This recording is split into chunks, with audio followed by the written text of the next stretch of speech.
Good afternoon everyone, मैं हूं भावना चौधरी और आज हम कवर अप करेंगे एंडोक्राइन सिस्टम।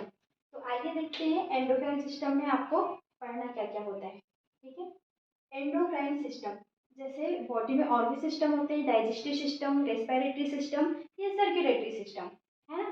तो इन सारे सिस्टम सिस्टम में एक चीज़ बेसिक क्या है, कॉमन कहना चाहिए। कॉमन क्या है कि अगर हम डाइजेस्टिव सिस्टम की बात करें तो पूरे के पूरे ऑर्गन मिलकर पर्टिकुलर कोई एक काम कर रहे होते हैं। रेस्पिरेशन सिस्टम में भी ठीक वैसे ही होता है कि पूरे ऑर्गन मिलकर एक काम कर रहे हैं रेस्पिरेशन का। लेकिन अगर हम बात करें एंडोक्राइन सिस्टम की तो इसमें थोड़ा सा डिफरेंस होता है ना। पर ऐसा नहीं है कि प्रॉपरली बॉडी में एंडोक्राइन सिस्टम की फंक्शनिंग करने के लिए, वर्क करने के लिए कोई ऑर्गन होगा जो कि एंडोक्राइन सिस्टम का काम करता होगा, नहीं। इसमें बहुत सारी ग्लैंड्स इंक्लूड होती है और वो ग्लैंड्स मिलकर फिर पूरा एंडोक्राइन सिस्टम का काम करती है।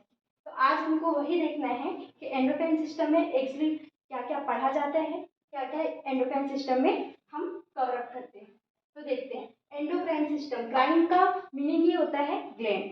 ठीक है, हम देख लेते हैं पहले इसका बेसिक इंट्रोडक्शन कि इसमें हमें एक्चुअली पढ़ना क्या क्या है। ठीक है, basic introduction of endocrine system. सबसे पहले हम इंट्रोडक्शन देखेंगे। इंट्रोडक्शन देखने के बाद फिर हम देखेंगे क्या, ग्लैंड्स। जैसे कि मैंने बताया एंडोक्राइन सिस्टम, क्राइन का मीनिंग सिस्टम में ही नाम आ रहा है क्राइन, है ना। मतलब हमको इसमें सबसे मेन क्या है, क्राइन पे मैंने बताया ग्लैंड, और मेन चीज इसमें फोकस किसमें करना है, ग्लैंड्स में करनी है। ठीक है, तो ग्लैंड्स देखेंगे। ग्लैंड्स देखने के बाद फिर क्या हम देखेंगे, अब ग्लैंड्स है तो ग्लैंड्स का एक स्पेशल वर्क होता है क्या, सिक्रेशन का। ठीक है, हम ग्लैंड्स किसे कहते हैं, जो किसी भी चीज का सिक्रेशन कर रही हो उसे हम ग्लैंड्स कहते हैं। अभी किसका सिक्रेशन करेंगे, हॉर्मोन्स का करेंगे। हॉर्मोन्स देखेंगे, फिर उनके फंक्शन देखेंगे और फिर हम देखेंगे इनके डिसऑर्डर। ठीक है, अब रही बात इंट्रोडक्शन की, जैसे कि मैंने बताया कि एंडोक्राइन सिस्टम, इसके फंक्शन है, इसके भी कुछ फंक्शन होंगे सिस्टम के। क्या क्या फंक्शन, जैसे मेटाबॉलिज्म का काम कर रहा है, रिप्रोडक्शन का काम कर रहा है। ठीक है, साथों साथ एक केमिकल कोऑर्डिनेशन का भी काम कर रहा है। ठीक है, ऐसे बहुत सारे फंक्शन है किसके, एंडोक्राइन सिस्टम के, और ग्रोथ एंड डेवलपमेंट का भी इसका फंक्शन है। ठीक है, अब रही बात यहाँ पे एक वर्ड सुनने को मिल रहा है। अब ये सारे वर्ड से तो आप लोग इंट्रोड्यूस होंगे। मेटाबॉलिज्म मतलब डाइजेशन, सॉरी, मेटाबॉलिज्म का वर्क करना। रिप्रोडक्शन, रिप्रोडक्शन में हेल्प करेगा endocrine system. Growth and development में वर्क करेगा, है ना। और होम्योस्टेसिस, ये दो वर्ड हैं जिनकी मीनिंग मैं बता रही हूँ। होम्योस्टेसिस मतलब बॉडी में ऐसी बहुत सारी कंडीशंस होती है जिसको हमें स्टेबल रखना होता है। ठीक है, इसी को हम क्या कहते हैं, होम्योस्टेसिस कहते हैं। और रही बात केमिकल कोऑर्डिनेशन, ठीक है, मतलब एंडोक्राइन सिस्टम का सबसे मेन काम क्या है, केमिकल कोऑर्डिनेशन। अब ये केमिकल कोऑर्डिनेशन क्या होता है, ये जो एंडोक्राइन सिस्टम मैंने बताई, हम इसमें सबसे पहले किसके बारे में पढ़ेंगे, ग्लैंड्स के बारे में पढ़ेंगे। ग्लैंड्स सीक्रेट क्या कर रही है, हॉर्मोन्स। और हॉर्मोन्स एक टाइप के क्या है, केमिकल है। और यही केमिकल किस चीज में हेल्प कर रहे हैं, कोऑर्डिनेशन में हेल्प कर रहे हैं। ठीक है, अब रही बात जहाँ कोऑर्डिनेशन की आती है, तो वैसे ही हमारी बॉडी में एक और सिस्टम है जो बॉडी को कोऑर्डिनेट करने में हेल्प करता है, और वो सिस्टम है नर्वस सिस्टम। ठीक है, तो थोड़ा सा हम डिफरेंस देखते हैं नर्वस सिस्टम में और एंडोक्राइन सिस्टम में कि इन दोनों में क्या डिफरेंस होता है, क्योंकि दोनों के फंक्शन सेम सेम है कोऑर्डिनेशन का। एंडोक्राइन सिस्टम भी कोऑर्डिनेशन का काम कर रहा है और नर्वस सिस्टम भी कोऑर्डिनेशन का काम कर रहा है, बट दोनों में डिफरेंस क्या है, चलो ये देखते हैं, है ना। Difference between endocrine system and nervous system. ठीक है, वर्क ऑफ हॉर्मोन्स, सॉरी, थोड़ा सा मुझसे मिस्टेक हो गया। ठीक है, अब एंडोक्राइन सिस्टम कोऑर्डिनेशन करने के लिए बॉडी में किसका काम करेगा, हॉर्मोन्स, मतलब हॉर्मोन्स काम करेंगे कोऑर्डिनेशन करने के लिए बॉडी में, किसमें, एंडोक्राइन सिस्टम में। लेकिन नर्वस सिस्टम में कोऑर्डिनेट करने के लिए नर्व इम्पल्स का यूज किया जाता है ना। मतलब अगर हमारी बॉडी में कोई भी सिग्नल पहुंचाना है ब्रेन तक तो किसका यूज होगा, नर्व इम्पल्स का। और रही बात एंडोक्राइन सिस्टम में, इसमें किसका होगा, हॉर्मोन्स का होगा। ये क्या होगा, स्लो एंड लॉन्गर होगा और ये फास्ट एंड शॉर्ट होगा। ठीक है, और ये किसका सीक्रेट करेगा, हार्मोन का, ये न्यूरोट्रांसमीटर का। अब मैं इसमें थोड़ा सा डिफरेंस समझाती हूँ कि ये स्लो और लॉन्गर कैसे होगा, कौन, एंडोक्राइन सिस्टम, और ये फास्ट एंड शॉर्ट कैसे होगा।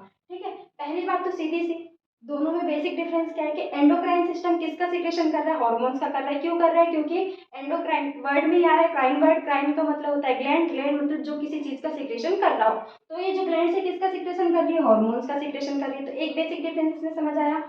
न्यूरो नर्वस सिस्टम की बात करें तो ये नर्व इम्पल्स से हमारे ब्रेन तक सिग्नल जाता है। अब ये नर्व इम्पल्स क्या है, मतलब एक न्यूरॉन दूसरे न्यूरॉन को सिग्नल दे रहा है, फिर दूसरा न्यूरॉन तीसरे न्यूरॉन को सिग्नल दे रहा है, ठीक है। अब ये न्यूरॉन ऐसे एग्जाम्पल के लिए आपके पैर में कांटा चुभा है ना, सिग्नल कहाँ तक गया, ब्रेन तक गया।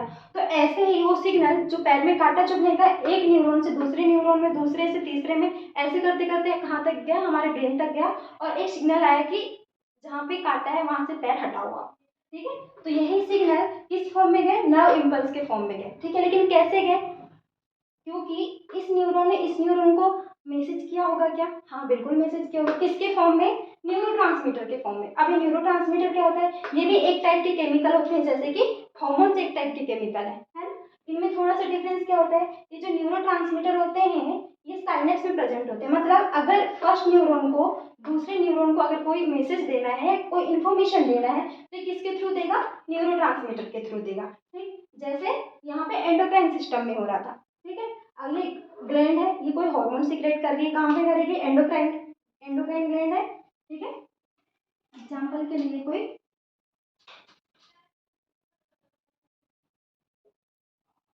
ये थायराइड ग्लैंड है, ठीक है। अब ये थायराइड हार्मोन सीक्रेट कर रही है, ठीक है।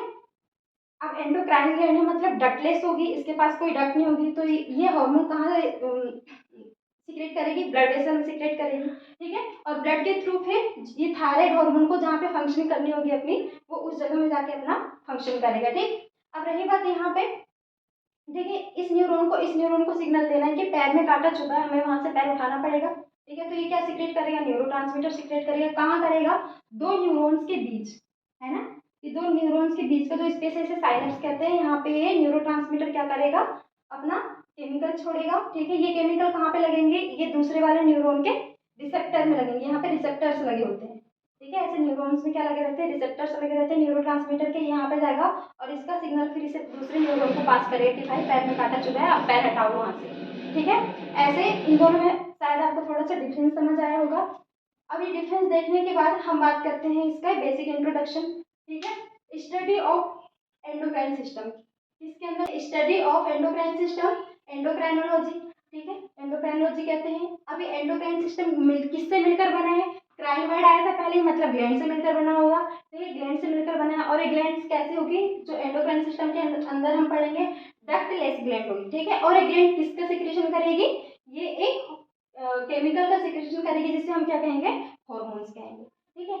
अब हमने सबसे पहले क्या देखे, ये जो एंडोक्राइन सिस्टम है किससे मिलकर बना, ग्लैंड से मिलकर बना। ग्लैंड किसका सिक्रेशन करे, केमिकल का, और उसी केमिकल को हमने नाम दिए हार्मोन, ठीक है। अब हार्मोन से जानने के पहले हम पहले ये देख लेते हैं कि जिस ग्लैंड की हम बात कर रहे हैं वो कितने टाइप्स की होती है, ठीक है, और इनका काम क्या होता है, ठीक है। तो ये 3 टाइप्स की होती है ग्लैंड्स, पहली एक्सोक्राइन, दूसरी एंडोक्राइन और तीसरी हेट्रोक्राइन क्राइन ग्लैंड, ठीक है। अब एक्सोक्राइन ग्लैंड्स क्या होती है, तो इसको भी देखते हैं हम ये डायग्राम की हेल्प से। एक्सोक्राइन ग्लैंड ऐसी ग्लैंड्स हैं जिनके पास क्या होती है, डक्ट्स होती है ना। ये स्टमक का डायग्राम है और यहाँ पे मैं एक लेयर बना रही हूँ और ये लेयर क्या कर रही है, आगे चलकर कोई ग्लैंड बना रही है, ठीक है। ये इस ग्लैंड को मैं इनलार्ज करके दिखा रही हूँ, ये इस टाइप की कोई ग्लैंड है, ये जो लेयर आपको दिखाई दे रही है ना, ये आगे चलकर क्या बना रही है, ग्लैंड बना रही है। इस ग्लैंड को अगर हम इनलार्ज करके देखें तो ये जो ग्लैंड है ये इसमें छोटी छोटी क्या सेल्स है, क्योंकि ग्लैंड किससे मिलकर बनी है, ग्रुप ऑफ टिश्यू से मिलकर बनी है, और टिश्यू किससे मिलकर बना है, सेल से मिलकर बना है ना। तो ये सेल जो है ये कोई एंजाइम रिलीज कर रहे हैं, ठीक है। एग्जाम्पल के लिए ये सेल कौन सी होगी, ग्लोबुलेट सेल होगी। अब ग्लोबुलेट सेल किसका सिक्रेशन करती है, म्यूकस का सिक्रेशन करती है, ठीक है। तो यहाँ पे मैं जो ब्लैक वाला पार्ट बना रही हूँ ये क्या है, ये ऐसा पार्ट है जो कोई चीज सीक्रेट कर रहा है, सीक्रेट कर रहा है ना। और रही बात ये वाला पार्ट, ये इस सिक्रेशन को निकलने का रास्ता दे रहे हैं, ठीक है, समझ आया। ये यही वाला मैंने पार्ट इनलार्ज करके दिखाया है कि कोई एक ग्लैंड है, ठीक है। ये ग्लैंड में जो सेल्स हैं ये ग्लोबुलेट सेल्स हैं और ये क्या रिलीज कर रही है, म्यूकस, म्यूकस रिलीज कर रही है। और इसी ग्लैंड का कुछ पार्ट इस म्यूकस को निकालने के लिए रास्ता प्रोवाइड प्रोवाइड कर रहा है, जिसको हम क्या क्या दे रहे हैं, डक्ट कह रहे हैं, ठीक है। मतलब ये जो ग्लैंड है ना, इसके पास जो भी इसका सिक्रेशन है ये इस सरफेस तक पहुंचाने के लिए किसके थ्रू पहुंचाएगी, एक डक्ट के थ्रू पहुंचाएगी, ठीक है। तो थोड़ा डिफरेंस समझ में आया आपको। एक्सोक्राइन ऐसे ग्लैंड है जिनके पास क्या है, ऑलरेडी डक्ट है अपना सिक्रेशन को किसी सरफेस तक पहुंचाने के लिए, ठीक है। अब रही बात एंडोक्राइन ग्लैंड। एंडोक्राइन ग्लैंड क्या होती है, ऐसी ग्लैंड जो कि क्या हो, डक्टलेस हो,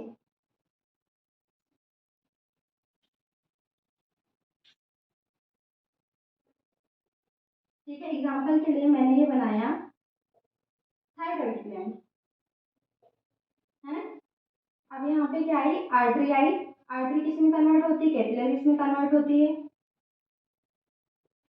अगर किसी ने थायराइड ग्लैंड का डायग्राम देखा हो तो यहाँ पे क्या होते हैं, फोलिकल्स होते हैं, थायराइड फोलिकल्स होंगे, ठीक है। अब यहाँ पे क्या हो रहा था एक्सोक्राइन ग्लैंड में कि ये जो ग्लैंड्स थी, है ना, ये अपना सिक्रेशन किसके थ्रू भेज रही थी, सरफेस तक डक्ट के थ्रू भेज रही थी।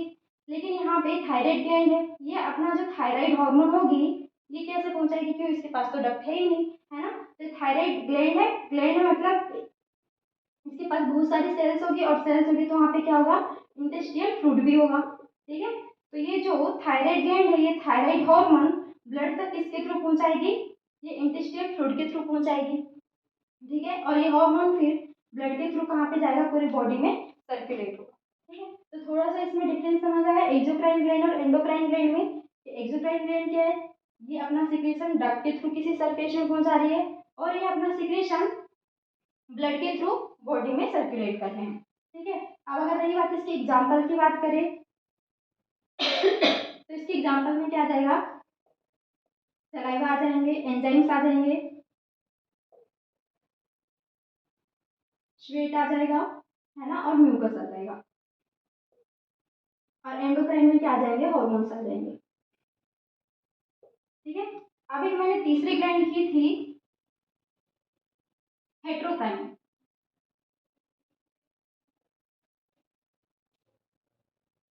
हेट्रोक्राइन ग्लैंड, अब हेट्रोक्राइन ग्लैंड क्या होती है, दोनों को अगर मिक्स करते हैं एक्सोक्राइन और एंडोक्राइन को तो बन गई हमारी क्या, हेट्रोक्राइन ग्लैंड, ठीक है।